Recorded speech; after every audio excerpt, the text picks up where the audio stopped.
عليكم ورحمة الله تعالى وبركاته. وعليكم السلام ورحمة الله وبركاته. وليداتي بنياتي خوتي خواتاتي، عيد مبارك سعيد.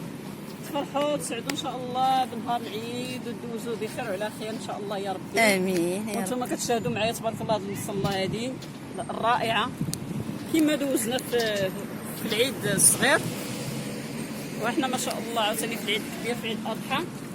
هنا ان شاء الله تكون صلاه العيد ان شاء الله يا ربي، والله يعطينا القوه ويعطيها لكم وتدوزوا نهاركم غزال وسعيد وفرحانين وسعدانين يا ربي. امين. الجميع انا كنبارك العيد للجميع داخل الوطن خارج الوطن والاوروبيه كاملين. كنبارك كاع دول اوروبا، الجاليه المغربيه وجميع المسلمين في كل بقاع العالم فين ما كانوا. انا كنبارك لهم العيد وعندهم تبارك الله اليوم العيد. انا كنبارك لهم كاملكم عيدكم مبارك سعيد ان شاء الله. وهاد البلايصه ان شاء الله غنصلوا فيها غدا ان شاء الله. ما شاء الله راه تيحضروا للصلاه ديال العيد غدا ان شاء الله. كما شفنا ان شاء الله قرايتنا المغربيه تبارك الله ديما طالعه يا ربي، ترجع تجعلها ديما منوره يا ربي. امين.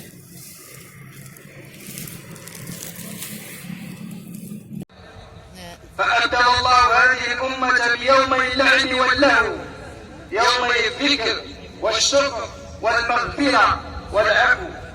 إنه يوم عظيم. روى الإمام أحمد وأبو داود والنسائي أن رسول الله صلى الله عليه وسلم قال: أعظم الأيام، وفي لفظ أفضل الأيام عند الله يوم النحر ثم يوم القر. الله أكبر، الله أكبر، الله أكبر. عيد الأضحى وعيد الفطر يكونان بين ركنين من أركان الإسلام. فعيد الأضحى يكون بعد عبادة الحج، وعيد الفطر يكون بعد عبادة الصوم. فكما تعبدنا ربنا عز وجل بالأقوال والأفعال والنيات، تعبدنا بالفرح والسرور والبهجة والحضور، مما يدل دلالة واضحة على أن ديننا دين الحياة، دين السعادة، دين المحبة، لا دين الحزن والموت والجمود.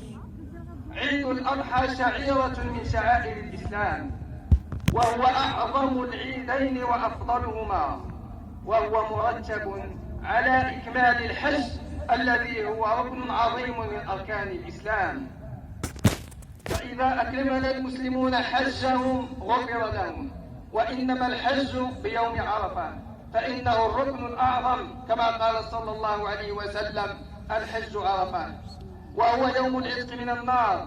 فلذلك صار اليوم الذي يليه عيدا لجميع المسلمين، من وقف منهم بعرفة ومن لم يقف، لاشتراكهم في العتق والمغفرة يوم عرفة.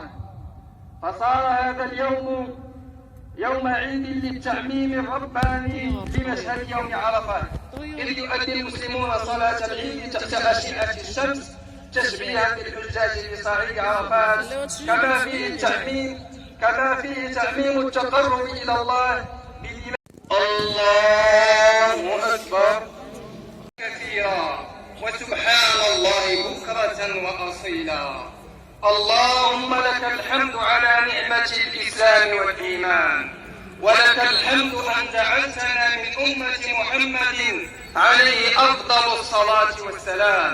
وأشهد أن لا إله إلا الله وحده لا شريك له، وأشهد أن محمدا عبده ورسوله، وجاهد في الله حق جهاده حتى أتاه اليقين. اللهم صل وسلم وبارك عليه وعلى آله وصحابته الطاهرين ومن تبعهم بإحسان إلى يوم الدين. أما بعد أيها المسلمون،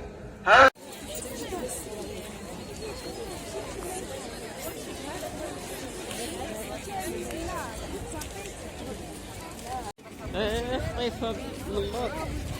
هما من اللور.